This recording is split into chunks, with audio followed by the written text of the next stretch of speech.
Hello and welcome to the Total Soccer Show. My name is Daryl Grove and I'm joined by a man who wants to applaud each and every Total Soccer Show listener who stays to the end of this podcast. His name is Taylor Rockwell. Hello. Hello. First of all, everyone stayed. 70,000 people stayed to hear me deliver my thoughts on Man United. Everyone was smiling. We had a wonderful time. And Kyle Martino, Robbie Musto disagree. Please don't ask me any more questions. Yeah. That's it right there. Yeah. So this was going to be a quick take, hot take of Manchester United versus Tottenham, the Monday night / Monday afternoon game, depending on where you are. Yeah. But it was tactically very interesting, right? Yeah. So we decided to go a little deeper. Yeah, remember when you were like, what if this game's really boring? Do you still want to do a quick take, hot take? I would take really boring nowadays. That's where I am. Because this game was interesting, but spoiler alert, I think we've given you enough warning just in case. Spoiler alert, Man United lost 3-0 at home to Tottenham. They sure did, and we should probably start with Tottenham. Oh, yeah, absolutely, yeah. Because, okay, there's going to be a lot of questions of like who's to blame for this Man United defeat. The answer is Tottenham. Yeah, absolutely. The answer is Tottenham. The answer is Mauricio Pochettino. The answer is all those Spurs players. Yes, all of that is definitely true. I think this game was incredibly interesting. We basically watched it twice. We watched it all the way through. We went back and rewatched all of the first half, a decent chunk of the second half. And I think the thing that I came away from is the idea that Mauricio Pochettino is a very, very good manager. Here's my theory, and I'm pretty sure it's your theory. theory. I know it sounds obvious, but there's a lot more to it. But we watched this together, and we basically agree on what happened, right? Which is essentially round about, 15 to 18 minutes into this game, Pochettino makes a couple of changes after Lukaku had nearly scored, and fixes everything for Spurs and exploits Manchester United weaknesses. Yeah. It was a boss move from Pochettino. It absolutely was. And I think the reason why he had to make that boss move is because United, number one, came out in a back three with Ander Herrera, as we all saw coming. Right centre-back, if you haven't seen. Really interesting. And two, played more aggressive. They did press at times. They definitely stopped. But for a decent chunk of the first half, they were pressing. They were energetic. They were playing direct. They were really trying to break fast and get options when they could. And I think to give you the best example of this, the Lukaku chance I'm talking about is Danny Rose. He has no options because Man United are pressing. He tries to pass back to Hugo Lloris, and Lukaku's on the end of it and just misses after he goes around Lloris. So I didn't mean to interrupt you. I wanted to offer an illustration. And I agree that's a good example, but like that's even them pressing and like kind of just cutting out options, which is more like what I would think Mourinho wants to do is don't give them any options. They make a mistake, you pounce on that mistake. Yeah. But even he normally does it in Man United's defensive half. But then they did that a little bit too. But there was pressure again, where when they pressed, Tottenham turned the ball over. United, instead of kind of slowing it down and looking for passes, there was a chipped ball over the top for Luke Shaw, who runs on. He crosses it in. Lukaku's header goes just wide. And so there were these flashes where United were playing direct, playing aggressive, and getting chances. And I think Pochettino, after that Rose giveaway, I think he had a conversation with Rose, and Rose basically said, there's nothing for me. I can't play down the left side because on that side for United were Ander Herrera, it was Antonio Valencia, it was Paul Pogba drifting over, Lukaku sometimes over there, so there weren't options. So basically what we think Pochettino did was bring Dele Alli central, he moved Dembele out wide to be more of a defensive presence, but he basically kept Dele Alli in the middle and spread Harry Kane and Lucas Moura, so there were many more options, both direct and short in defeat in the middle of the field. And the weirdest and bestest part of all this from a Spurs perspective is, obviously, Harry Kane, you just think of him, classic, number 9, centre-forward, Lucas Moura alongside him to start in that 4-4-2 diamond. They're the two up top. The rest of the game, almost Harry Kane plays, yes, kind of centre-forward, but also left touchline. Yeah. He just drifts over to the left the whole time. And I assume the idea is to spread Man United out, maybe to exploit the Ander Herrera at right centre-back inexperience thing, but then allow Dele Alli, who's been moved central, to cause all kinds of problems with his running through the middle. Yes. I want to talk about Dele Alli in a second, but first I want to say you're absolutely right that I think they were trying to spread by sending Harry Kane wide, but I think the other thing that they were doing was eliminating the attacking threat from Ander Herrera, because I think you pointed out when we went back and rewatched that it seems like part of the reason why Herrera was included is because he can play with the ball at his feet. He can be a ball-playing center back. It's a weird one. More so than Chris Smalling. Yes, definitely the case. And so we saw him when United would try to be aggressive and get forward. Ander Herrera would move with them. He would either move forward with the ball at his feet, or he would make overlapping runs, or he would drift central and try to link up play. Yeah. And I think Harry Kane drifting wide was an attempt, a successful attempt, I would say, to basically pin him back. Oh, that's that now you can't go forward because you've got two center backs, but you've left that space, so you kind of got to sit back a little bit. Suddenly you don't have Ander Herrera roaming as much. I didn't think of it that way, but yeah, it's an exploitation of Herrera's weakness, but also a chopping off the head of his strength. Yeah. And then playing into Harry Kane's strength at the same time because he's got the height advantage, the size advantage. He knows how to battle in the air. We saw that for his goal, and we saw that for his goals for England. He knows how to deal with height advantage. I'm not sure Ander Herrera knew how to deal with it as much from a disadvantage standpoint. Ooh, yeah. Okay. So you want to talk about Dele Alli for a second? Yeah, I do, because I found that really interesting. He was nowhere near as effective when he's playing left of centre of that diamond, which ends up really being left mid quite a lot, right? Because you end up on the touchline even when it's a diamond midfield and you're on the left. As soon as he went central, he essentially replaced Eriksen in the centre. Eriksen went wide right, Dembele went left. It just all became more unpredictable. I feel like Dele Alli is just very good at exploiting space. Yep. He's also, whatever you think of him, he is determined to never stop running. He's very, like I said, very smart about knowing where to run. So it's constant effort, but with a lot of insight into what's effective. Yeah. And I think what you see from that moment is Manchester United's back three defenders, the wing backs and the three centre midfielders are all struggling to cover space, and I think Dele Alli is a huge, huge part of it. Yeah, I absolutely agree, because he's another hole in the dam. And if you're that defense and you're trying to plug it with your fingers and you plug the Dele Alli hole, then suddenly Lucas Moura sprouted up, and then you cover that one and suddenly Christian Eriksen is open. And that was the issue for United, I think, at the very tail end. At the last 10 minutes or so of the first half is when I think Tottenham really started to figure it out. They started to get more chances. They maybe should have taken more. Yeah. It's when Pochettino apparently kicked over all the water bottles because Dele Alli went for a back heel when maybe he should have been a little bit more sensible. I remember that. But that was when I think they started to move central, have more bodies in there. But as you said, it's constant movement. It's changing shape. So United's midfield three were sometimes a midfield three. Sometimes it was one, and then one way off in the distance, or two out on the left and one out on the right and nobody in the middle. And it really was Tottenham pulling them apart, causing massive problems. Oh, so well done, Pochettino. Shall we get to the goals? Let's do it. So the goals are more or less at the start of the second half, right? It's like 49th, 50th? 50 and 52. Is what I have in my notes. I could be wrong. So this is interesting. Watching this game live, we kept hearing the commentators. We can't expect them to always get it right because they're doing it live. Kept talking up Manchester United. Essentially, you and I both thought things have gone very wrong in the last 20 minutes for Man United, and we'll see if they fix it at the start of the second half. They did not fix it.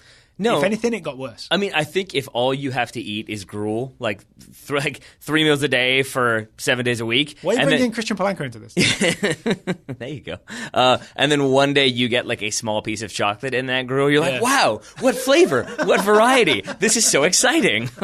So I think that was part of it, is that to see Manchester United play a bit more attacking soccer. That was Polanco when we had burgers. Exactly. And then to see them be a little bit more aggressive, do some press, play some pretty soccer at times, cause problems. Yeah. I do think that was part of the problem for Spurs, was that they expected a defensive United. Yeah. And when they weren't defensive, it was sort of like, well, what do we do now? We got to change everything around, and they did. But I think that maybe was what happened with the commentators. It's like, oh, it's not just United sitting back, Spurs having 75% of possession. What a great game. Not necessarily registering those final few 5 or 10 minutes of the first half when it really flipped. You think Lee Dixon had like Red Bull and other energy drinks or whatever lined up ready to fight the boredom of watching Mourinho's Man United, and he was pleasantly surprised when it wasn't quite what he expected. I'm gonna say he watched a lot of the World Cup, so maybe he had some mate ready to go. He's heard of the energizing benefits. I do, I hesitate to go into here's what he's going to be thinking sort of mindset. We hate when commentators do that. But I have a feeling that United's halftime speech was, it's working, stick with it, we should have a couple goals, we'll get a couple more goals if we make it work. And Spurs' attacking, halftime talk was much more, you go here, you change here, we got to change the focal point of attack. You're going to stay central, but you're going to go wide at certain times. It seemed to be much more specific. So when they came out, we were waiting to see, as you said, who's going to change what and when, and it was Spurs who adapted and kept it going and got those goals. Before we talk about those goals, let's talk about today's sponsor. And I think we should, because I think that was a good example, Spurs' first 2 goals, of not being able to see the writing on the wall from Jose Mourinho's standpoint, which maybe means he needs to change his prescription. Maybe he needs the new set of contacts, Daryl. At the very least, he needs to renew his prescription. Today's show is sponsored by Simple Contacts, the most convenient way to renew your contact lens prescriptions and reorder your brand of contacts from anywhere in minutes. It's vision care for the 21st century. It absolutely is. We swear by Simple Contacts. That is, my wife does, which means we do. Daryl Grove does. I have a question for you, Mr. Grove. I do want to talk about Simple Contacts. As a contact lens wearer? If they were a manager, to try to blame him not having the right contacts for a loss, it would be Jose Mourinho, right? No, it'd be Arsene Wenger. Oh, of course. Of course. I did not see it. There we go. Well done, my friend. If you want it to be Jose Mourinho, I can lean into it for this bit. No, I think you hit it on the head, my friend. Well done. Can I ask you, as a non-contacts wearer... Yeah, vision's great. Just seeing around, seeing stuff. Can you imagine the panic of trying to play soccer without contacts? Because that has happened to me. I've done the thing of scrambling through desk drawers, but I've got a game. I'm like, I feel like you didn't want my answer. I feel like you wanted to tell me about how terrible it is to play soccer. Well, I've just realized that it can't happen to you, right? Well, no. What I was going to say was because your eyes work. I played pickup in Turkey with a gentleman who thought he brought his rec specs and then thought he brought his contacts as his backup and forgot both. So he played in his glasses. He forgot the first choice and the backup. And it really was him having to move the glasses around to be able to see the ball up in the air, and then he'd bring them back down because that was the only way he could deal with stuff. He ended up playing without them for the second half, and he had a -7 prescription, I believe. That's bad. So he still just had to do his best. So mine's not even that bad. Mine's -2.5. So things are blurry at a respectable distance, but your reaction time is so much How many slower. fingers am I holding up? I'm not going to tell listeners because it's rude. I definitely know the benefit of renewing your contact lens prescription so that people can't take you by surprise when you're playing soccer. There we go. There we go. Well said. When I do, I use Simple Contacts. I use the app. You can use the app. You put it 10 feet away. You do the vision test.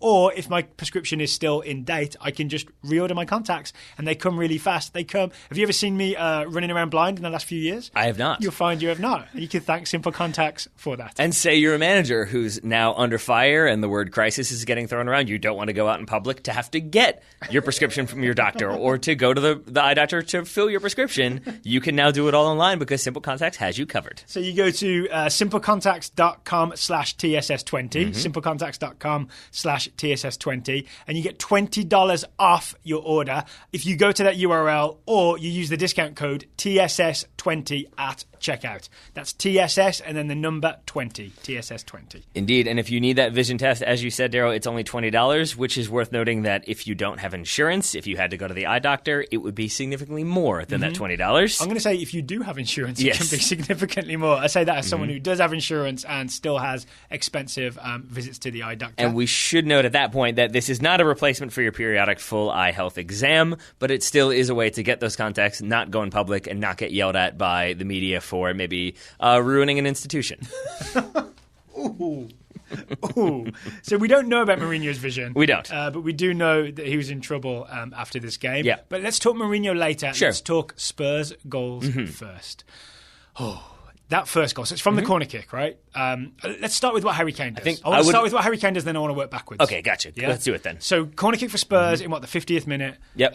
It bends in. Harry Kane does what I think we've underappreciated as a Harry Kane skill until the World Cup, maybe, which is that he looks friendly, is sneaky. Yep. When he's in the box, when a corner's coming in, he is sneaky. Think of the 2 penalties he won for England at the World Cup, at least 2. What he does to Phil Jones here is he looks like he's just grappling with Phil Jones. He actually pushes Phil Jones away in a way that could be a foul, but gets away with it because he knows where the edge, he knows how to get right up to the edge of what's legal. Yep. Manages to shove Phil Jones away, makes enough space for himself to just leap up and, as I believe the commentator said, just pass the ball into the back of the net with his head. Yeah, I mean, it's worth noting he did this a couple times in the game, he likes a little bit of a shove. He's very good at not extending the elbows. Yes. It's like a little touch, and like it's almost like all the force comes from the fingers, so you can't quite tell that he's like done that shove. But that's all it takes. Is that if Bruce Lee?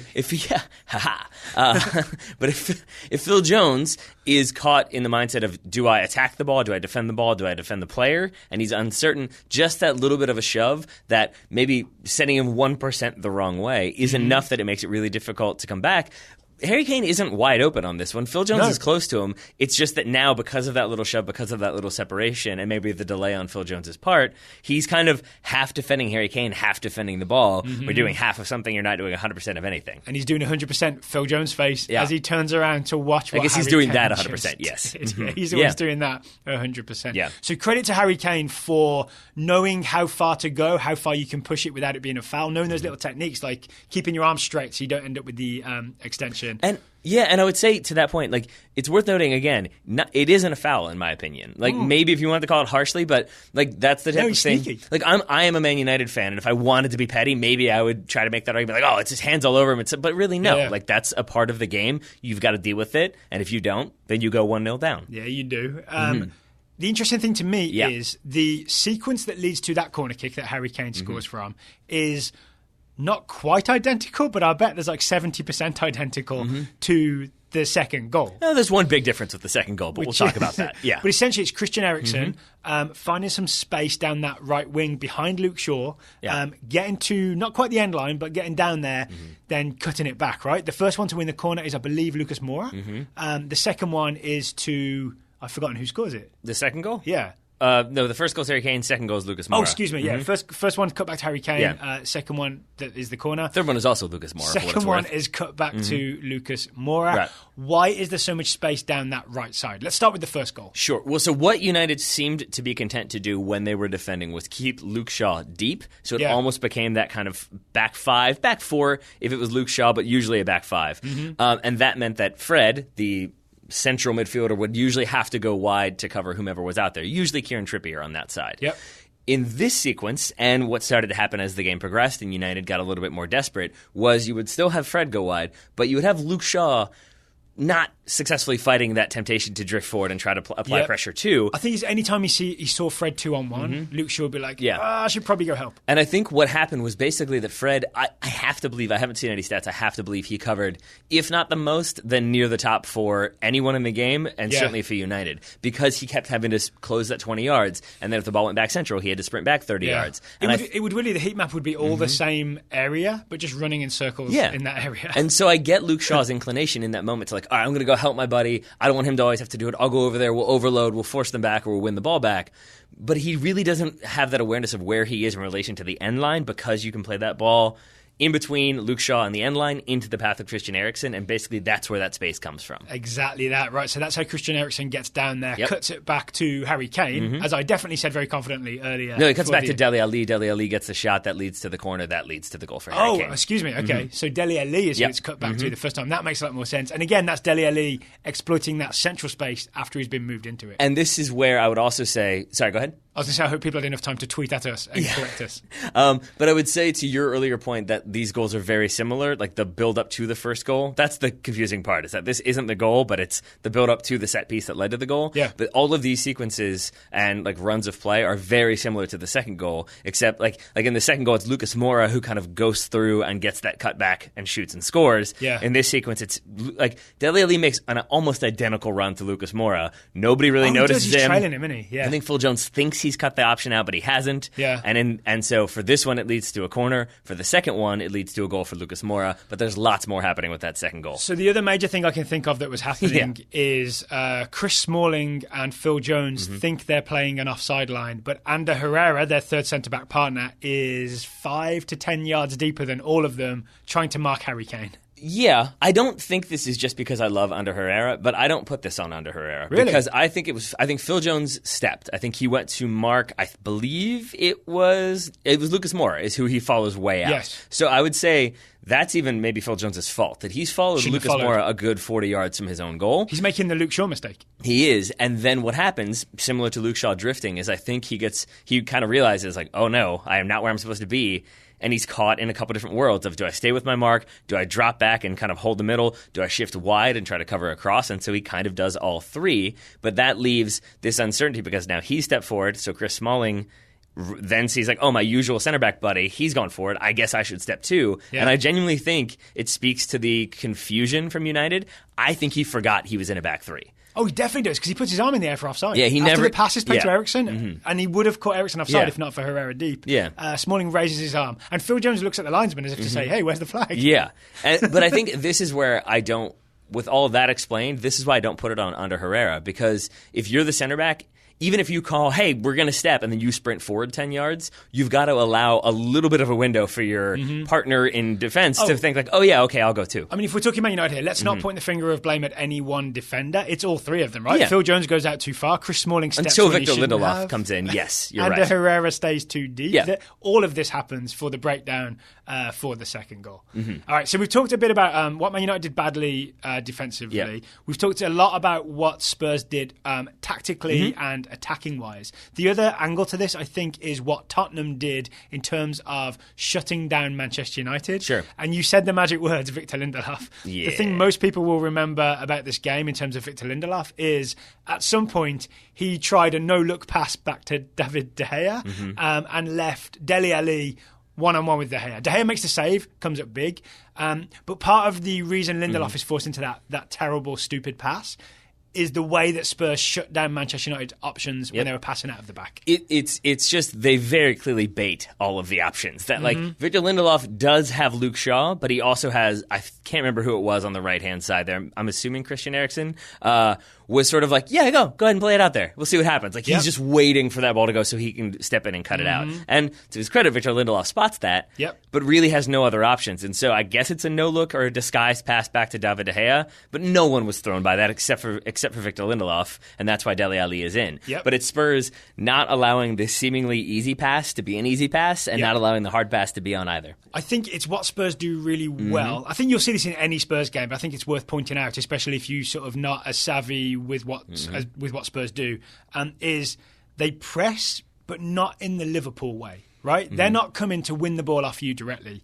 They are blocking, they're high up the field, but they're blocking off every possible passing option just enough that you can't do it. But like you said, they're baiting it. They're tempting you by leaving it 10, 20% open, right? Yeah. Every pass is almost on, but every pass is also blocked off. So you end up either making a terrible mistake like Lindelof did, or just kicking it long and then Eric Dyer wins it and then Spurs have the ball. Yeah. And I don't know if this analogy will like fit with that, but it's the best way I can explain it is like I equate it with like Civil War era battle plans where it's sort of like you move like one division into a spot, but then you stop them and you move another one here and then you move another one here and you're slowly basically trying to entrap like your opponent or the army you're fighting against, but you don't like just chase them all down. Like you set it up so that there are obstacles and you're kind of forcing them into an area you want them to go. And usually that's the low ground. But for purposes of this analogy, it was basically, to your point, like Lucas Moura would go sprinting forward, ball goes back to David De Gea. Lucas Moura stops, but he stops in front of Chris Smalling, but close enough to David De Gea that he still feels that pressure. It's not just so he's not trying to win the ball off De pursuit. Gea. He's trying to stop De Gea having a decent passing option. Yeah, and I think even in the first half, it was one that I went back and I was like, why is he doing this? I think Tottenham clear all the way back to like Phil Jones, who's the deepest defender for Manchester United, and it goes over his head. So he's running back. He's got like back to field. He's facing David De Gea, and he waits for Tottenham's attackers. And in my mind, I think he's waiting for them to get like overstretched and over pursue. He'll drop it to De Gea. De Gea will play it wide, and suddenly they've bypassed that front three from Spurs. But Spurs don't ever do that. They don't ever over pursue. They don't bite. And so he basically wastes time, pulls Tottenham forward, and then kind of plays into their game a little bit. And I think Tottenham were really smart in the way they went about setting up those obstacles to limit what United could do. It's almost as if not signing any new players means that everybody's on the same page. Yeah. I mean, I still, I'm not going to lie, I still have my reservations about how the season progresses because, yes, 3 games in, they look excellent. They likely will continue. They're second in the table on goal difference, right? Yeah. But wins. I still have those same concerns about fatigue and if certain players get injured, but I guess they'll cross that bridge when they come to it, and I have faith in Pochettino to figure out possible solutions. Just to complete the set, the third goal is that Lucas Moura dribble down the middle. He absolutely leaves Chris Smalling in his dust with, I think it's a nutmeg, right? Did he put it through Smalling's legs and then accelerate at De Gea? Why not? Why not? Yeah. Just to please Dele Alli, he put a nutmeg in there. And then a vicious, mean strike to the bottom left corner. It was really definitive, is what I'm going to call it. It was, but I think, I may be very wrong with this one, but from my memory, I think it was still with his instep, though. Like, I think it's one of those, like, really, really accurate instep passes with a lot of power behind it, By but picking your spot. Mean the inside of your foot. I mean what instep means. I don't care about your dictionary definitions. Yes, with the inside of his foot, but with the power to so it's placement and power. It's power and finesse. There we go, power and finesse. So great stuff from Spurs, but we have to talk Manchester United. Sure. As a Man United fan, are you happy that Jose Mourinho at least tried something a bit more adventurous, 100%. back three, a bit more direct, even though it seemed to fail spectacularly? I think it would be very hypocritical of me to urge other fan bases to have faith in new managers because they're trying something different. I keep telling Arsenal fans, stick with it. Unai Emery is clearly having an effect on this team. I think if Mourinho had stuck with this from preseason, he experimented with a back three in preseason, and then stuck with it in this game, I think I would have given him much more credit for trying something new, trying to evolve his tactical approach, doing different things and experimenting, but learning from it. And I think the two things that worry me is, one, he went right back to a back four when things kind of went south, which to me was an admission of, I didn't really want to do this and it didn't work and this is dumb. So that's worrying. And then I think just the way he reacted, I know we expected prickly Mourinho, we expected angry Mourinho, but that afterwards he kind of went back to this, you don't know, you don't understand, players have to do what they have to do. Just how aggressive he was, as opposed to saying, look, we're trying new things, we want to modernize, we want to incorporate different philosophies and approaches. Sometimes we lose, sometimes we win. I could have gone for that more humble approach of, hey, we were trying this thing, it's going to take a couple games. Maybe he just thinks no one wants to hear that. It has to be, and his whole persona is based on, I'm a winner, I get things won. I get things done and I get things won. I guess so. And maybe this is I am not a manager in the Premier League, obviously. But it doesn't have to be 100 or 0. It feels like he is either I will be very happy or I will be very angry and nothing in between. You could have nuance as opposed to I will say nothing, then I will give a long speech, then I will say nothing again. Did you see how he ended his press conference? Respect? Yes. Oh, yeah, I showed you the clip. We found it on Twitter, right? He essentially reminded everyone that he's won more Premier Leagues than all the other Premier League managers combined, which I'm not... Is that true? He says he has 3 and the others all have 2, which is basically... Guardiola? Yeah. And... You got me. Yeah, I don't know who the other one is. It might be Guardiola 2? Does he have 2? I don't know. Wow. All right, Jose. Yeah. That'll come to us before the end of the show, I'm pretty sure. Someone is screaming at us, I'm sure. Yeah, I'm sure they are. I'm sure somewhere. Scream louder into your headphones. We can definitely hear you. But the point is that he felt very... You can't stop thinking, can you?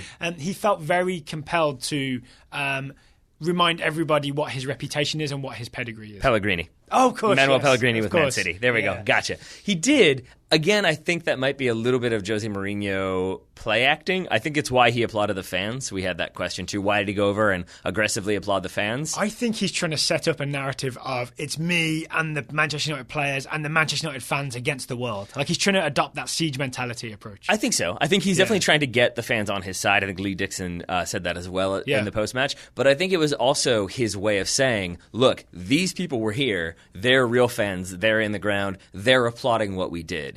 You guys at home, you fans around the world, you guys are criticizing us, but you don't know you weren't here. This is who the real fans are, and you see them applauding me, you see me applauding them. They think it's okay, so everything else is a media construct. That's the vibe I got from it. Okay, I'm semi-convinced now when you put it that way. But it's, playing Jose's advocate. I guess so. I don't know what I'm doing, because I think... What it comes down to is, to go back to your very original question, or your original question, not your most recent one, if he had tried something and stuck with it, it would be a sign of progress, because it would be a sign that they're trying to do something, that they're trying to play a consistent game plan.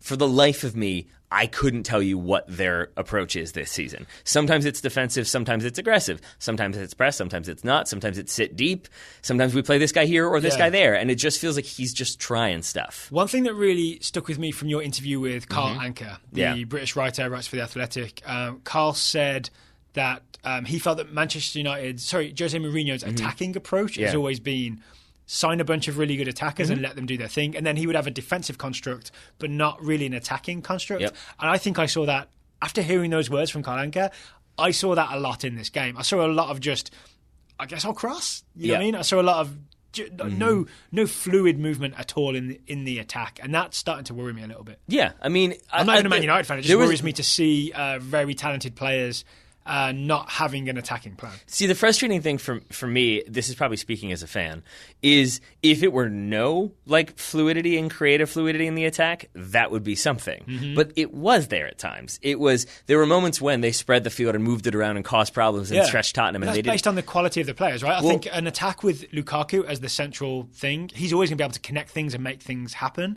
But I wish there was something pre-planned that could happen. But that's my point, is that it was coincidental. Yes. It wasn't the result of this is what we're trying to do. It was the result of, we had this opportunity and people know how to do what they're supposed to do. Got it. I was saying the same thing. But it wasn't a pattern of play. It wasn't a thing that they had clearly worked on. Of get the ball wide, we'll overload this side. Lukaku drift to the back post. It wasn't anything that spelled out a clear game plan. Yep. And that to me is the most worrying thing. Media, shaved head, that's all funny. But the thing I'm watching for that. I really am. That's a pretty good point. But I guess what I mean is that, say Unai Emery as an example again, if Arsenal are losing, he's not just all right, we'll try this next game. Okay, now we'll try this. And once you start going down that road of, all right, we're going to put this person in the starting 11. Okay, that didn't work. Okay, we're going to try 4-4-2. Oh, that didn't work. We're going to try back three. As soon as you're trying stuff just because things aren't working, you're not really solving problems anymore. You're admitting there's a problem. You're admitting you're probably the cause of the problem.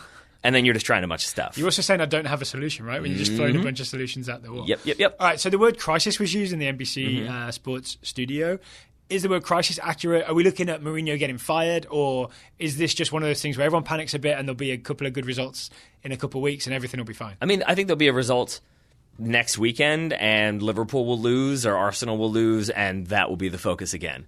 I do believe it's just Man United's turning the barrel this week. No, I mean, first of all, it's their deserved turn in the barrel. But I think that's more so a commentary on the way people cover soccer. That it's the drama until there's new drama. There's always one crisis. Yeah, and I also think the longer United don't sack Mourinho or don't entertain that possibility, the less it becomes a story, strangely enough. If you get those, full faith and backing and lots of votes of confidence. When you're having a vote of confidence, it means you don't have confidence. But I think I agree. It means they took a vote. Yeah, exactly. And I think I agree with that in mind with what Carl said in the show last week. He talked me into that idea that I think Mourinho's there. I don't think it makes sense for Manchester United to get rid of him right now. I don't think they have other obvious options, and I think it looks all the more like they're just they themselves are just trying stuff and seeing what works. Yep. I think, at the very least, I think Mourinho will be there to the end of the season. If there is a plan to replace him, I think they should have a long-term plan for signing or getting a contract with not just a famous coach who's already done things, but an up-and-coming coach. Yeah. So, sort of in the way that Liverpool signed Klopp or Arsenal signed Unai Emery, like a young, energetic coach with fresh ideas, which is not what David Moyes was, not what Louis van Gaal was, and not what Jose Mourinho was. I think that's the next step, but that person, you have to take time selecting them. So at the very least, Mourinho should be there to the end of the season. I would agree with that. I also think there's a chance that Ed Woodward maybe looks at this season and the preseason leading up to it and thinks, this was not great for me either, that the media speculation, there's going to be the banner of Woodward out or whatever. But it's a lot more, he didn't sign the players Mourinho wanted. He doesn't know how to sign people. He knows how to sign sponsorships, but not players. And I think 4 or 5 summers running now, United have been used as a bargaining chip, a leverage tool for players to get better contracts. And I think that's because they don't have a director of football. Again, this was Carl's point. I think that's what they probably do. I think they appoint a director of football. Ed Woodward becomes all about business and growing the commercial side. It gives him someone to blame if things don't go well, and it gives him someone to say, okay, you decide what to do with Jose. This isn't on me anymore. And I think that's maybe the approach they'll take. Before we go... And I have one more thing after that, if you don't I also have one more thing. I realised we haven't talked about Paul Pogba. And I almost felt obligated to talk about Paul Pogba. I'll be honest, I don't know why. I just feel like a bad Man United performance where Pogba did not have a great performance. I always feel inclined to ask, like, is that his fault in some way, or is he just a victim of a poorly put together tactical system? Because to answer my own question, none of the midfielders have a good game. Now I think about it. No, they didn't. No, they really didn't. I mean, I think Fred, from an enthusiasm standpoint and energy expended standpoint, probably had the best game of the three. But he was the guy that missed the header before the... Remember, he comes tearing across, misses the header before Lucas Moura breaks? I think anyone who's tearing across to try to make a play, I'm not going to blame too much. I also think it's probably not coincidental that if you look at it from a timeline, I would say Pogba had the worst game of that midfield three, has been there the longest. Matic had the second worst game of that midfield three, has been there the second longest. The new guy is the one who did a lot of the running. And so I think with that in mind, the other thing I wanted to say was that the only way I think Mourinho doesn't see out the season, aside from Manchester United having that kind of Chelsea season where they're in 15th and it's not getting any better, is if the animosity and frustration in the locker room that's been hinted at boils over onto the field. Okay. And I would say this is definitely... yelling at a player type thing? No, it's more like this. This is an emotional thing for sure, and maybe this is just me speculating, but when is the last time you saw a United player on the field smile outside of scoring a goal? Think about when Liverpool have a shot and it doesn't come off. Firmino's not immediately screaming. Yeah, you see those teeth. Yeah, it's why he's mostly but you see the smiles. You see thumbs up from people. And I know that a big part of that is they're winning, so people are happier. But I just think you do see signs of players not being thrilled at their assignments, at what they're being asked to do, about the overall approach. And I think if you start to see very obvious signs of people not wanting to be subbed in, or people not wanting to be subbed out, or just kind of not caring. And I think about we've seen Paul Pogba fight and battle to win a game. We didn't see that today. I don't know if that's on Paul Pogba or if it's we saw it all summer. Yeah, exactly. And I don't know if that's Pogba here or if that's an insight into they all just feel disconnected, and so okay, I'll do what you want me to do, but I'm not going to go out there and kill for you, if that makes sense. Yeah. In a metaphorical sense. I don't know. You don't know what Mourinho's asking people to do. I guess. I feel like Pep Guardiola. He's asking you to kill your creativity. I mean, yeah, that's true. That's true. Yes, drown it in front of me so I know it's gone. Yeah. Oh, on that note. Yeah. I listen to true crime podcasts. I don't know if that was obvious. On that note, I think we should, to close the show, pivot back to Spurs and just remind everybody 3 games, 3 wins, title challenges. Yeah. It's looking like right now, I'm not sure I believe that Chelsea are an actual title challenger just yet, but I really feel like Man City, Liverpool, Spurs is where it's at for this season. Maybe Watford? No, maybe Watford. You never know. Chelsea, the thing that I'm always going to go back to is the Leicester season when they won the title. I'm not saying Chelsea are going to do that, but there's always that one team that you kept being all right, but come on. They're going to fall away. Come on. Yeah. When are you guys going to fall away? When are you going to have new manager syndrome? And instead, I could see Chelsea just hanging in for the whole season. My friend Matt is convinced they're going to get 105 points. I don't believe that's mathematically possible. Total?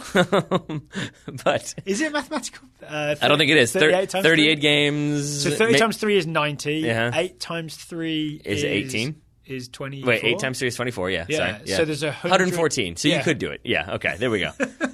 So Matt's math is better than my maths, and that was very obvious just then. I'm quite proud of myself doing it on the fly there. There you go, buddy. Yeah, I figured it out. Yeah. I figured it out. All right, so this has been an in-depth quick take, hot take. Also, we've recorded this, Monday evening. Yep. This is essentially the Tuesday show. If you're wondering where the weekend review is, you missed it. You did. Just go back one. It's just that we published 2 on the same day, so please go back and find the weekend review if you haven't already. If you don't mind me asking you one final question, what do you think happens? Because I have the emotional connection to United. Are we talking Spurs or United? I try to be analytical on this show. We're talking United. But I still have the emotion. I feel have a little bit of emotion because of me when it comes to Manchester United, but you don't really care. So I'm wondering, what solution do you think needs to happen? So I've already said it. Yeah. I think they need to think long term. They need to hire a young, energetic coach because that's the way soccer is going. But now, do you think they fire Mourinho and trump Nagelsmann's offer from Bayern? I agree with you. Or from Leipzig? If United are somehow 17th in a few weeks, then they fire him because it's crisis management, right? If they're just puttering along in 6th, 5th, whatever, the usual, not last season, but you know what I'm saying. Then I think he just keeps going till the end of the season, but maybe if they're smart behind the scenes, they start making plans for the future. So if the league position is bad, he might have to go. If it's respectable enough, then he'll stay at least to the end of the season. Yep. Yeah? Mm-hmm. I think we're on the same page with that, right? We are. I think doubly so because they just gave him that contract extension, and specifically it was Ed Woodward who gave that extension to Mourinho last season. So I think he can't afford to fire him for his own stability, because then it looks like, wait, didn't you just extend him 6 months ago? Mm-hmm. And now here we are. So again, I think we're with Mourinho till the end of the season at least. Yeah. Okay, so Taylor Rockwell, thank you for taking the time to talk to me today. Right, I know it's not always pleasant to talk Man United when it doesn't go well, right? So I appreciate you being willing to do so. I guessed right back at you, buddy. I don't know if a lot of that applies, but it was always nice to talk to you. I enjoy talking Spurs because I got some England players. Oh, no, I just mean more so that it wasn't quite the unpleasant emotional thing for you as it was for me. So I don't know if I can say right back at you. Hey, we could do a whole nother Wolves show if you want. All right. We'll wait till they blow up at home. And look terrible. Against West Ham or Burnley or someone, Or in the TSS derby, which I believe is September 22nd, Man United Wolves. I can't remember if it's at Molineux or at Old Trafford. I'm hoping Mourinho doesn't figure it out until after that. Listeners, thank you for listening. Daryl's laughing and I'm dying inside. Thank you for listening. We will be back on Wednesday with a listener question special.